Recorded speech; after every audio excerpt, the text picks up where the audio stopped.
ময়মনসিংহে ডেঙ্গু আক্রান্ত হয়ে রিফাত নামে ১৪ বছর বয়সী এক কিশোরের মৃত্যু হয়েছে। সকালে ময়মনসিংহ মেডিকেল কলেজ হাসপাতালে চিকিৎসাধীন অবস্থায় তার মৃত্যু হয়।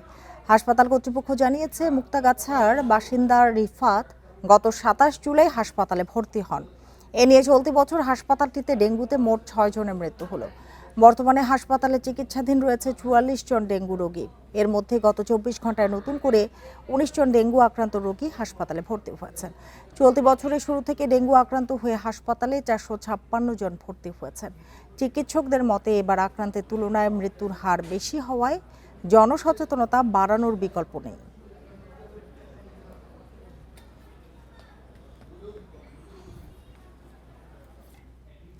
আরো জানাতে ময়মনসিংহ থেকে যোগ দিয়েছেন আমাদের সহকর্মী আবু সালেম মুসা। যেটি জানতে চাইবো যে ডেঙ্গু আক্রান্ত হয়ে যারা হাসপাতালে ভর্তি হচ্ছেন তারা সাধারণত কি ধরনের জটিলতা নিয়ে হাসপাতালে আসছেন, আর এবার দেখা যাচ্ছে যে আক্রান্তের তুলনায় মৃত্যুর হার বেশি, যেটি চিকিৎসকরাও বলছেন, এর কারণ কি বলছেন?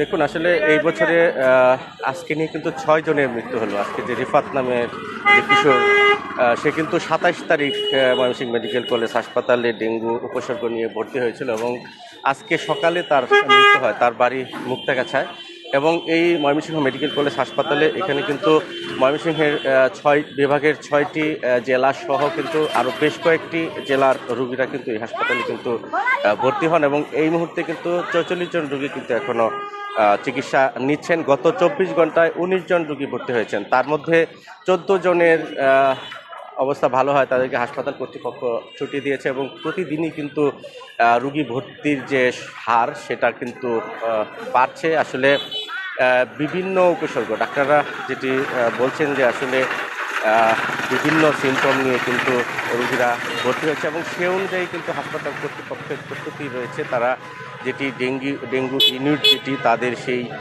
ইউনিটে রোগী আরও ভর্তি যদি সংখ্যা বাড়ে সেক্ষেত্রে তারা তাদের যে ক্যাপাসিটি সেটি তারা ব্যবস্থা করে রেখেছেন। আরও বেশি রোগীকে চিকিৎসা দেওয়ার মতো ব্যবস্থা এই মুহূর্তে রয়েছে।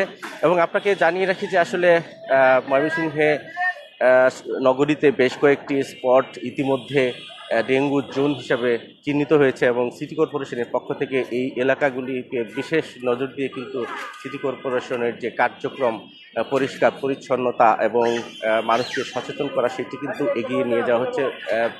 নগরীর বাগমারা এলাকা, বাউন্ডারি রোড এবং লিচু বাগান, গোলকিবাড়ি এরকম বেশ কয়েকটি স্পটকে চিহ্নিত করা হয়েছে। সেখানে ডেঙ্গুর হটস্পট বলা হচ্ছে এবং সেখানে সেই বিষয়টি নিয়ে কিন্তু সিটি কর্পোরেশন কাজ করছে এবং চিকিৎসকরা এই মুহূর্তে বলছেন যে আসলে সচেতনতার দিকে নজর দিতে বলেছেন। এই মুহূর্তে যদি সচেতনতা বাড়ানো না যায় সেক্ষেত্রে কিন্তু ডেঙ্গু রোগীর যে চাপ হাসপাতালগুলিতে প্রতি বছরের ন্যায় এই সময়টা আসলে কিন্তু বেড়ে যায় এবং এই বছরই সেরকম আশঙ্কা কিন্তু তারা করছেন। এবং ময়মনসিংহ মেডিকেল কলেজ হাসপাতালে কিন্তু ঢাকা থেকে যারা ঢাকায় বসবাস করেন চাকরি করতে এবং এ ধরনের রোগী কিন্তু বেশি ভর্তি হয়। আমরা গত কয়েক বছর দেখেছি যে আসলে তাদের বাড়ি ময়মনসিংহের বিভিন্ন জেলায় কিংবা ময়মনসিংহের বিভিন্ন আশেপাশের বিভিন্ন জেলায়, বাট তারা কিন্তু ঢাকায় কর্মরত থাকেন এবং ঢাকায় ডেঙ্গুতে আক্রান্ত হয়ে ময়মনসিংহে মেডিকেল কলেজ হাসপাতালে ভর্তির যে হার, এবারও কিন্তু সেই একই অবস্থা কিন্তু আমরা দেখেছি এবং ডাক্তাররা যেটি বলছেন যে আসলে এই মুহূর্তে সচেতনতার কোনো বিকল্প নেই। এই ছিল ডেঙ্গু পরিস্থিতি নিয়ে ময়মনসিংহ মেডিকেল কলেজ হাসপাতাল থেকে সর্বশেষ অবস্থা। আবু সালেম মুসা, আপনাকে অনেক ধন্যবাদ।